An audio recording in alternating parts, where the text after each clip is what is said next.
Sobre el tema, saludo al maestro Ramón Celaya Gamboa. Él es especialista en inteligencia, procesos de seguridad, justicia, Fuerzas Armadas y socio de la consultoría CMC. Maestro, muy buenas tardes. Muy buenas tardes, Tania. Bueno, ¿cómo entender esta circunstancia?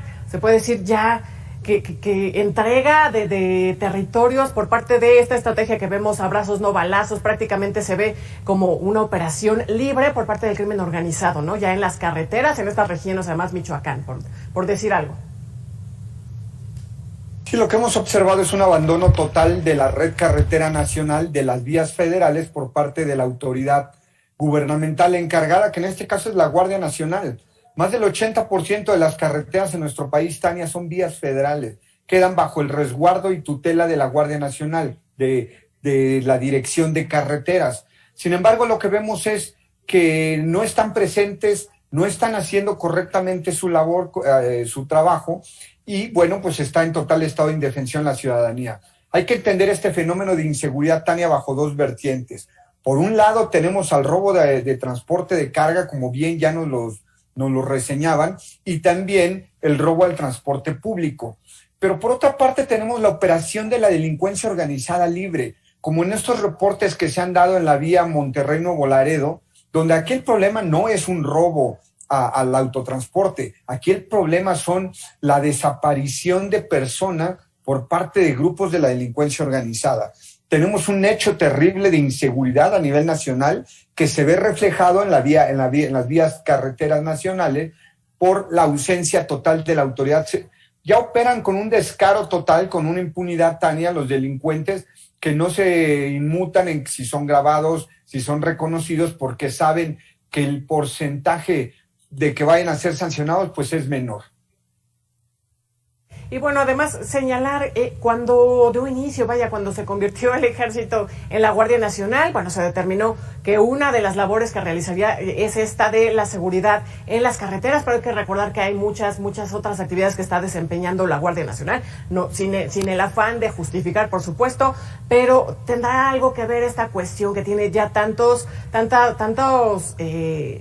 mandatos, tantas cosas por las cuales hacerse cargo, que bueno, ya la seguridad está pues en el olvido, en la seguridad en estas vías de comunicación. Fíjate que hubo un error en la concepción de la Guardia Nacional, en la delimitación de funciones, y ahí es donde recae el problema. Pero en específico, el personal que integra la Dirección de Carreteras son policías federales que pasaron en automático de la Policía Federal a la Guardia Nacional. Es decir, no hubo reclutamiento, no son nuevas personas, tampoco son nuevas tareas, es decir, tenemos una vertiente donde parece que no se comunican, que no hablan entre sí. El personal de la Guardia Nacional, que es de extracción militar, que proviene de la Secretaría de la Defensa, que es el grueso de por sí, un 80% de esa institución. Y por otro lado tenemos a estos policías federales que fueron transferidos en su totalidad y sin ninguna modificación. Desde antes que fueran transferidos ya se acusaba la falta de personal, la falta de recursos materiales, la falta de efectivo, de medios económicos para poder cubrir toda la vía carretera nacional. Entonces, en realidad, el problema de Concepción es que al haberlos transferidos íntegramente en su totalidad, lo único que se hizo fue revivir el viejo modelo de la Policía de Caminos en esta Guardia Nacional, pero es el mismo personal que ya tenían los mismos vicios que venían arrastrando anteriormente, no fueron depurados, pero tampoco fueron dotados con mayores capacidades para poder atender el fenómeno a nivel nacional, que por lo que bien ya nos reportaban, está totalmente desbordado en el país. Oye, ¿se ve esto como una omisión? ¿Lo ves como una omisión? Porque bueno, hay que recordar lo que decía el ex embajador de Estados Unidos en México, Christopher Landau, que él daba una lectura de que el gobierno está actuando en un dejar hacer, dejar pasar. ¿Tú cómo ves esa parte? Por supuesto, si bien es una falla en la concepción de la estrategia de seguridad, esta estrategia se ha apostado a no hacer nada. Básicamente esa es la estrategia.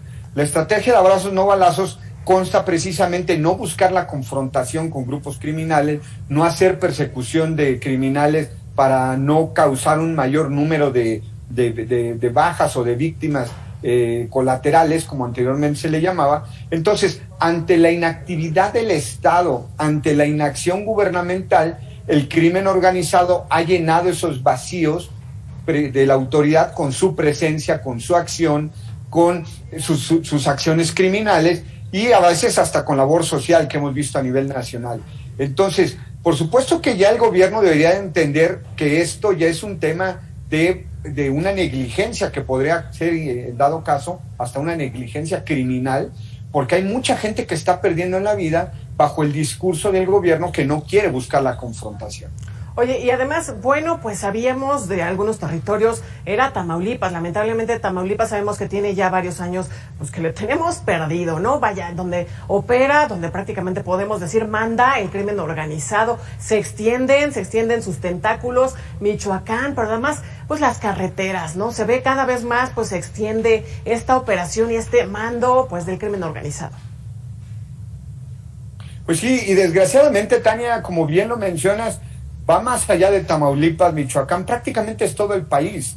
Hace un par de días, unas semanas, perdón, se registró un asalto masivo en la carretera México-Veracruz a la altura de las Cumbres de Maltrata, que es competencia de la Federación, es una vía federal, y la autoridad llegó aproximadamente 2 horas después de que reportaron el primer hecho delictivo. Ante estos asaltos masivos, prácticamente en todas las vías del país, lo que urge es que la federación ya haga un plan de emergencia, porque aquí ya no estamos en una estrategia ordinaria, estamos ante una real emergencia, ante una contingencia clara y visible, donde se necesitan tomar acciones contundentes, porque el crimen organizado sigue rebasando a la autoridad, como desde hace años lo viene haciendo. Y además se tenía la idea de que, bueno, pues de que los enfrentamientos, de que cualquier circunstancia era antes entre pues los grupos del crimen organizado, pero ahora, pues por los hechos que tenemos enfrente, es prácticamente más evidente que ya no nada más es entre ellos, ¿no? Que ya se están yendo con el ciudadano común y corriente y somos nosotros los que estamos lamentablemente pagando los platos rotos. Claro, el discurso de la confrontación entre bandas criminales, bueno, pues ya ha quedado un poco rebasado. Ya es una explicación al fenómeno criminal que ya no se soporta por sí solo, y entonces el ciudadano es el que viene pagando los hechos y es el que viene resintiendo, no nada más en su bolsillo, en su vida cotidiana, porque toda su vida se trastoca, pero también como ya lo mencionaban, incluso hasta el ciudadano que quiere salir de vacaciones ya tiene miedo de que vaya a sufrir a algún hecho delictivo en su traslado de su lugar de origen hacia el centro vacacional. Las empresas que trasladan miles de productos a través de la red carretera nacional, bueno, pues ya no es suficiente con el servicio de geolocalización que contratan para sus camiones, ya no es suficiente con el servicio de escoltas que contratan para sus camiones. Se está afectando la economía de manera radical, de manera trascendente, con todos estos robos que incluso afectan las cadenas productivas. Zacatecas y Aguascalientes son puntos neurálgicos del comercio internacional por las plantas automotrices que están instaladas en estos estados, y entonces ya se está trastocando la economía, se está trastocando la vida del ciudadano, como bien nos lo dice Tania, y entonces estamos ante la indefensión de los delincuentes y la inacción del gobierno. Ya en la carretera que también lamentablemente se ha hecho famosa en el norte del país, esta que conecta Monterrey con Tamaulipas, bueno, ya después de 71 personas desaparecidas ya salen a decir, bueno, vamos a reforzar la seguridad, ahí está ya la Guardia Nacional, después del niño ahogado tapan el pozo, como siempre suele ser en México, lamentablemente. Bueno, se ve ahí colusión por parte de la Guardia Nacional en todas estas historias lamentables. Bueno, hasta ahorita no se ha detectado, digamos, con denuncias públicas que la Guardia Nacional esté coludida con criminales para poderlos dejar operar libremente. Pero el simple hecho de no actuar, de no cumplir con su marco legal y constitucional para proteger al ciudadano, bueno, pues esto ya es una negligencia que debería de traer consecuencias, porque sí, como bien lo dices, ya tenemos presencia de soldados, policías estatales, municipales, la Guardia Nacional, pero los hechos se siguen dando, porque no hay una labor de inteligencia clara y determinada que diga a qué horas y en qué puntos exactos están ocurriendo los incidentes, pues para poder combatirlo. Esto ya es un tema de solución de problemas, no de ir a establecer retenes de manera masiva en puntos que resultan ser inútiles, puntos muertos, donde ya se tiene que hacer una específica labor de inteligencia para poder combatir eficazmente estas desapariciones. Maestro Ramón Celaya Gamboa, especialista en inteligencia, procesos de seguridad, justicia, Fuerzas Armadas y socio de la consultoría CMC. Gracias por estos minutos. Muchas gracias, Tania, y como siempre es un gusto saludarte. Un gusto, excelente tarde. Y bueno, en esta misma tónica